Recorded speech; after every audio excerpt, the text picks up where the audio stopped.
Hello friends आपण मानक मो यूट्यूब चैनल थियोरी क्लासेस को स्वागत। फ्रेंड्स आज आमे +3 फर्स्ट सेमिस्टर रो गोटे कंपलसरी कोर्स जहाँ रही एनवायरमेंटल स्टडीज ता विषय रे तार फर्स्ट यूनिट डिस्कशन करिबा। तेबे चलंतु आमे स्टार्ट करिबा। प्रथम एकक परिवेश पाठर तत्व देखिबा। एथिरे हमरो कौन कौन रही। फास्ट रही पाठर उद्देश्य। यही अध्याय पठन द्वारा परिवेश पाठर परिसर और गुरुत्व, परिवेश संरक्षणर विशेषत्व, परिवेश सुरक्षार आवश्यकता उपाय आमे जानि परिबा। तापर रही आमर उपक्रम। वर्तमान समय रे परिवेश पाठ अध्ययन समग्र पृथ्वी रे गुरुत्व लाभ करिअछि। प्रत्येक व्यक्ति निजर परिवेश संपर्कीय तथ्य एवं ज्ञान आहरण करने उचित। जेहेतु समस्त वृक्षलता एवं जीवजगत निर्जीव पदार्थ मध्य परिवेश अंतर्भुक्त, तेणु परिवेश पाठ एसबू को गुरुत्व दिए। एथिपाई प्रत्येक व्यक्ति निजर तथा सुस्थ समाज पाई प्रकृति और परिवेश सुरक्षा निमते यत्नशील हेबा उचित। अहेतुक जनसंख्या वृद्धि सहित शिल्प, कलकारखाना, जानवाहनर प्रचुर व्यवहृत द्वारा प्रकृति केवल प्रभावित हेउनाही, ताहा मध्य परिवेश प्रदूषण वृद्धि कराई थाए। एही सबु कारण पाई परिवेश सुरक्षा निमंते व्यापक जनसचेतनतार आवश्यकता अछि। तापर रही आमर परिवेश पाठर परिसर और सुजोग। अध्ययन हुए अतीत रे लोक माने परिवेश प्रति बहुत सचेतन थिले। वैदिक जुगरे परिवेश संरक्षणर उदाहरण देखा मिले।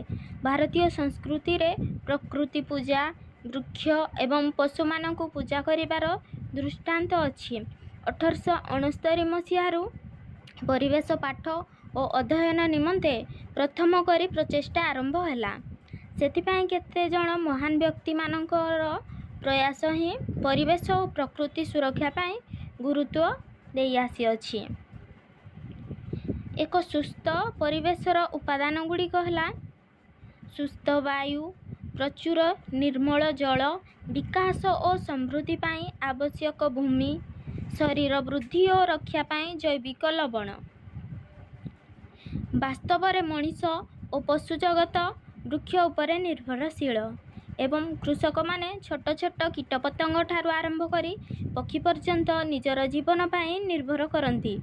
तेणु परिवेशर संपूर्ण सत्ता वृक्षलता, पहाड़, पर्वत, नद नदी, बण जंगल, झरणा और विभिन्न जीवजंतु को नहीं गठित।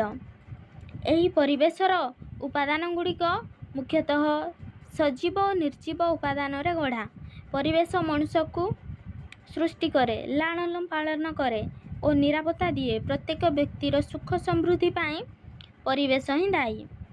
प्रथम थर पाई चार्ल्स डार्विन निज पुस्तक ओरिजिन ऑफ स्पेसीज रे 1859 मसीहारे जीवजगत एवं पारिपार्श्विक अवस्था और परिवेश सहित संपर्क रे अवधारणा करिसंती।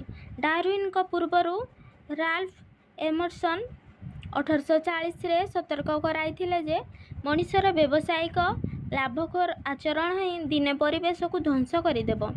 अमेरिकीय महिला माने राकेल कार्सन निजर पुस्तक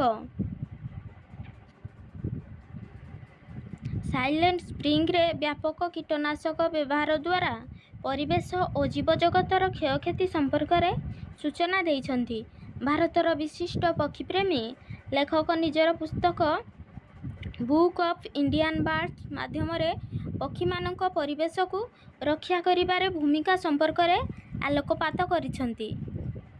विशिष्ट परिवेशविद चिपको आंदोलनर सुंदरलाल बहुगुणा, नर्मदा बचाओ आंदोलनर मेधा पाटकर परिवेश सुरक्षा पाई अभियान माध्यम रे जनसचेतनता सृष्टि करिबारे जे उदाहरण सृष्टि करिसंती ता प्रत्येक भारतीयंक पाई एक आह्वान आनि देइछि।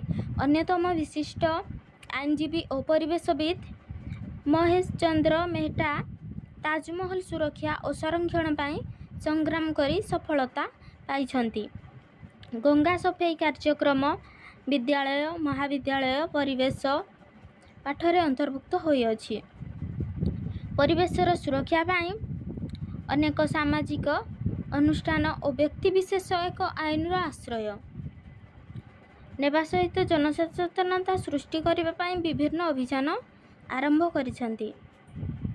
ପରିବେଶ ଶିକ୍ଷାର ପରିସର ଅଧିକ, ଯେହେତୁ ଅନେକ ବିଷୟକୁ ଏହା ମଧ୍ୟରେ ଅନ୍ତର୍ଭୁକ୍ତ, ତେଣୁ ଏହାର ପରିସର ଦିନକୁ ଦିନ ବୃଦ୍ଧି ପାଇବାରେ ଲାଗିଛି। ନିମ୍ନୋକ୍ତ ବିଷୟଗୁଡ଼ିକ ପରିବେଶ ପାଠର ଉପାଦାନ ଅଟେ। ପ୍ରାକୃତିକ ସମ୍ପଦ, ସେଗୁଡ଼ିକର ସୁରକ୍ଷା ଓ ପରିଚାଳନା, ପରିସଂସ୍ଥା ଓ ଜୈବ ବିବିଧତା, ପରିବେଶ ପ୍ରଦୂଷଣ ଓ ନିରାକରଣ, ପରିବେଶ ଦ୍ୱାରା ସୃଷ୍ଟି ହେଉଥିବା ସମସ୍ୟା, ଜନସଂଖ୍ୟା ଓ ପରିବେଶ। ମଣିଷ ତଥା ଜୀବଜଗତର ଜୀବନ ଧାରଣ କରିବା ପାଇଁ ପ୍ରକୃତିର ଦାନ ଅତୁଳନୀୟ। ପ୍ରାକୃତିକ ସମ୍ପଦରେ ଧରାପୃଷ୍ଠ ଭରପୁର, ମାତ୍ର ଜନସଂଖ୍ୟା ବୃଦ୍ଧି ଓ ମଣିଷର ବିଳାସପୂର୍ଣ୍ଣ ଜୀବନଯାପନ ପାଇଁ ପ୍ରାକୃତିକ ସମ୍ପଦ କ୍ଷୟ ହେବାରେ ଲାଗିଛି। ପରିବେଶ ମଣିଷକୁ ସୃଷ୍ଟି କରେ, ଲାଳନ ପାଳନ କରେ ଓ ନିରାପତ୍ତା ଦିଏ।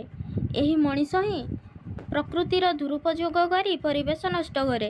କୌଣସି ପ୍ରାଣୀ ବା ଉଦ୍ଭିଦ ସ୍ୱତନ୍ତ୍ର ଭାବେ ଏକାକୀ ଜୀବନଯାପନ କରିବା ଅସମ୍ଭବ। ପ୍ରତ୍ୟେକ ଅନ୍ୟମାନଙ୍କ ଉପରେ ନିର୍ଭରଶୀଳ।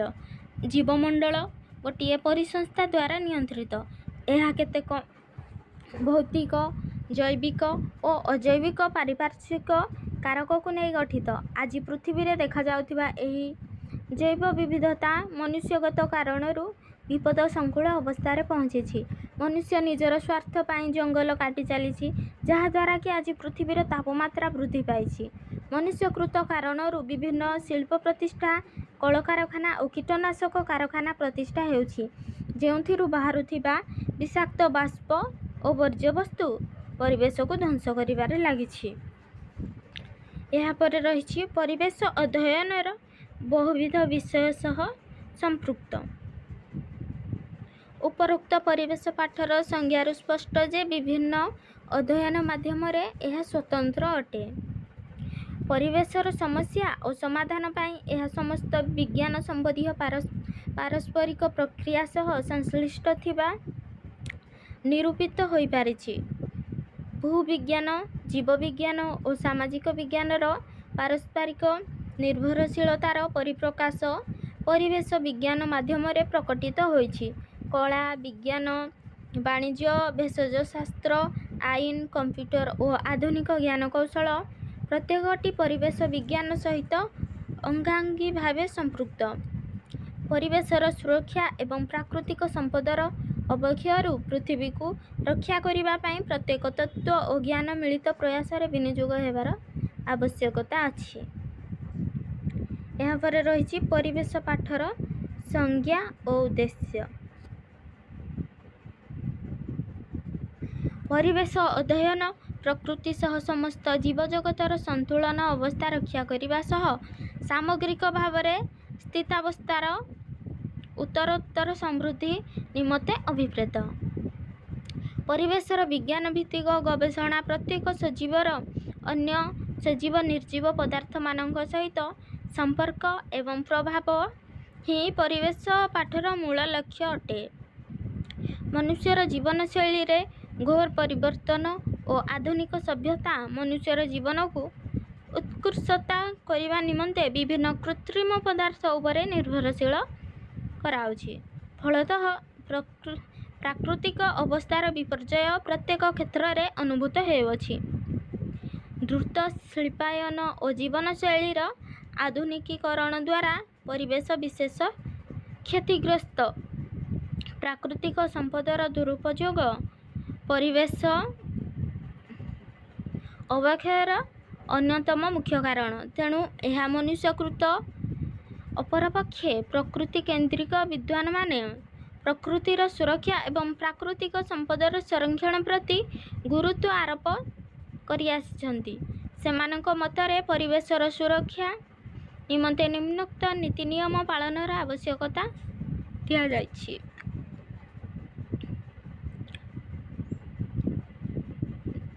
ଫାର୍ଷ୍ଟ କ'ଣ ରହିଛି ଆମେ ଦେଖିବା। ମଣିଷର ଜୀବନ ଜୀବିକା ପାଇଁ ପ୍ରକୃତିର ଦାନ ଅତୁଳନୀୟ। ତେଣୁ ପ୍ରକୃତିକୁ ଭଲ ପାଇବା ସହିତ ପ୍ରକୃତିର ଯତ୍ନ ନେବା ଆମମାନଙ୍କର ଦାୟିତ୍ୱ ହେବା ଉଚିତ।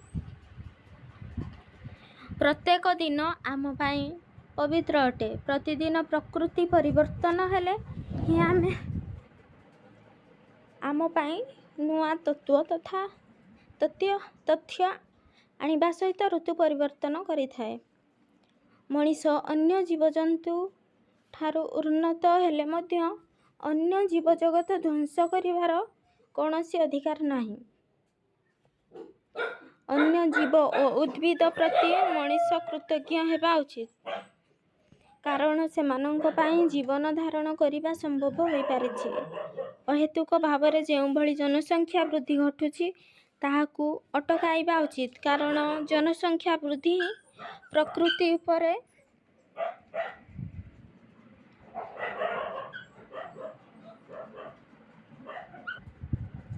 ବୋଝ ହେବାକୁ ବସିଛି। ଧ୍ୱଂସାଭିମୁଖୀ ଯୁଦ୍ଧାସ୍ତ୍ର ବ୍ୟବହାର ଦ୍ୱାରା ପ୍ରକୃତିର ବହୁ ଦୁର୍ଲଭ ସମ୍ପଦ ଲୀନ ହେବାକୁ ବସିଛି। ତେଣୁ ମଣିଷ ସମାଜ ଏଥିରୁ ବିରତ ହେବା ଉଚିତ। ମଣିଷ ନିଜର ସ୍ୱାର୍ଥ ପାଇଁ ପ୍ରକୃତିକୁ ନଷ୍ଟ କରିବା ପରିବର୍ତ୍ତେ ପ୍ରକୃତି ଓ ପରିବେଶକୁ ସୁରକ୍ଷା ଓ ସଂରକ୍ଷଣ କରିବା ଉଚିତ। ପ୍ରାକୃତିକ ସମ୍ପଦକୁ ଧ୍ୱଂସ କରି ଆମେ ବର୍ତ୍ତି ପାରିବା ନାହିଁ। ଆମେ ପ୍ରକୃତି ଓ ପରିବେଶକୁ ଧ୍ୱଂସ କରି ଆମର ଭବିଷ୍ୟତ ପିଢ଼ିଙ୍କୁ ବିପଦକୁ ଠେଲି ଦେବା ଉଚିତ ନୁହେଁ। ସେଥିପାଇଁ ସତର୍କ ହେବା ସହିତ ଭବିଷ୍ୟତ ପାଇଁ ଏକ ସୁନ୍ଦର ସ୍ୱସ୍ଥ ପୃଥିବୀ ଛାଡ଼ିଦେବା ଉଚିତ। ପ୍ରାକୃତିକ ସମ୍ପଦ ବିନିଯୋଗରେ ମିତବ୍ୟୟିତା ଗ୍ରହଣ କରିବା ଉଚିତ। ତାପରେ ରହିଛି ଆମର ଜନସଚେତନତା। ସାମାଜିକ, ସାଂସ୍କୃତିକ ଓ ଅର୍ଥନୈତିକ ତଥା ପ୍ରାକୃତିକ ପରିବେଶ ଧ୍ୱଂସ ହେଲେ ମାନବ ସଭ୍ୟତାର ଧ୍ୱଂସ ଅବଶ୍ୟମ୍ଭାବୀ। ସୁତରାଂ ଏହି ପରିବେଶକୁ ନିର୍ମଳ ଏବଂ ସୁସ୍ଥ ରଖିବା ସମସ୍ତଙ୍କର କର୍ତ୍ତବ୍ୟ। ପରିବେଶ ଜନିତ ସମସ୍ୟା ଲୋକମାନଙ୍କ ସମୂହ ସହଯୋଗ ବିନା ସମାଧାନ ସମ୍ଭବ ନୁହେଁ। ଯେପରିକି ପଲିଥିନ୍ ବ୍ୟବହାର, ଜ୍ଞାନର ଅଭାବ ଏବଂ ବ୍ୟାପକ ବ୍ୟବହୃତ ଦ୍ୱାରା ପରିବେଶ ପ୍ରଦୂଷଣ ବୃଦ୍ଧି ହେବା ସହିତ ସାଧାରଣ ଜନଜୀବନ ପାଇଁ ବିପଦ ମାଡ଼ି ଆସୁଛି। ସେଥିପାଇଁ ଜନସଚେତନ କାର୍ଯ୍ୟକ୍ରମ ମାଧ୍ୟମରେ ସମସ୍ତଙ୍କୁ ସତର୍କ କରାଇବା ସହିତ ପ୍ରକୃତି ଏବଂ ପରିବେଶକୁ ସୁରକ୍ଷା ଦେବାର ଆବଶ୍ୟକତା ଅଛି। ପରିବେଶ ପାଠର ତତ୍ତ୍ୱ ଏଇଠି ଶେଷ ହୋଇଯାଇଛି। ତେବେ ଭିଡ଼ିଓଟି ଭଲ ଲାଗିଥିଲେ ଲାଇକ୍, ସବସ୍କ୍ରାଇବ୍ କରିବେ ଏବଂ ଆପଣମାନଙ୍କ ସାଙ୍ଗମାନଙ୍କ ସହିତ ସେୟାର କରିବାକୁ ଭୁଲିବେନି। ଧନ୍ୟବାଦ।